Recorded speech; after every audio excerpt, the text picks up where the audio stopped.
Étienne Cagnard, bonsoir. Vous êtes président de la Mutualité française. Donc vous avez chez vous 18 millions d'adhérents, ce qui fait que vous couvrez 40 millions de Français qui ont donc une complémentaire chez vous, une complémentaire santé. Sauf que les derniers chiffres montrent qu'il y a de plus en plus de Français qui justement n'ont plus de complémentaire santé. Vous avez des chiffres assez récents là-dessus ? Nous avons des chiffres, je ne sais pas si vous les qualifiez d'intéressants ou d'inquiétants. 3 500 000 Français aujourd'hui à peu près renoncent à une mutuelle et une complémentaire santé.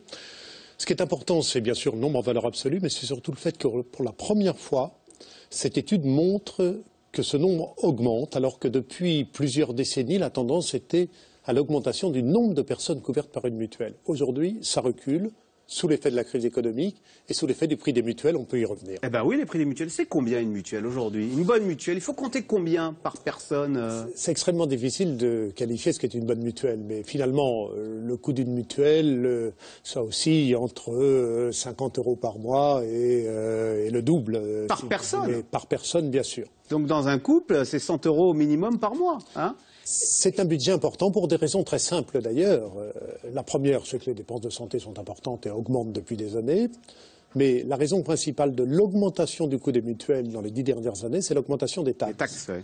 Elles étaient d'1,75% en 2005, elles sont de 13,27% aujourd'hui. Alors le paradoxe, c'est que ces taxes servent essentiellement à financer l'acquisition d'une mutuelle pour ceux qui n'ont pas les moyens de s'en payer. Donc ceux qui les taxes servent à financer la CMU pour les gens les plus démunis qui n'ont pas de mutuelle. La CMU, à l'origine, était financée à 80% par l'État, 20% par les complémentaires. Aujourd'hui, à 97% par les complémentaires. Donc on est dans ce cercle vicieux. Ouais. Du coup, les gens renoncent à acquérir une mutuelle à cause de ces taxes qui financent les mutuelles les plus démunies. C'est un cercle vicieux qui, effectivement, renchérit le coût des mutuelles et augmente l'exclusion. Ça veut dire quoi pour ces 3 300 000 Français qui n'ont pas de mutuelle? Quand ils vont chez le médecin, y compris qui ne pratiquent pas le dépassement d'honoraires à 23 €, donc ils payent le ticket modérateur. Qui est de 30% du coût de la consultation. Ils payent 8 € de leur poche, quoi.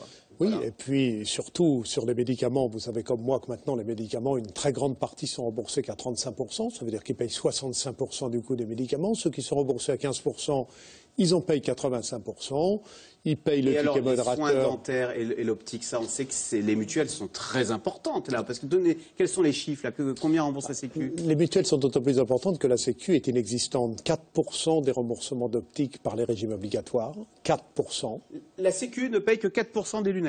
Absolument. Et les dents, c'est 18% les prothèses dentaires, 18% les prothèses dentaires, un peu plus si vous intégrez les soins, mais les prothèses dentaires... Donc si on n'a pas de mutuelle, je vais caricaturer, on n'a pas de lunettes et on est un sans si on n'a pas de mutuelle, on renonce aux soins. Toutes les études montrent que sans mutuelle, les Français renoncent 2 fois plus aux soins qu'avec une mutuelle. C'est donc le paradoxe. Au moment où les mutuelles deviennent indispensables à cause des reculs de la Sécu, eh bien on rend les mutuelles inaccessibles pour financer les filets de sécurité. Il faut vraiment remettre toute cette économie à plat.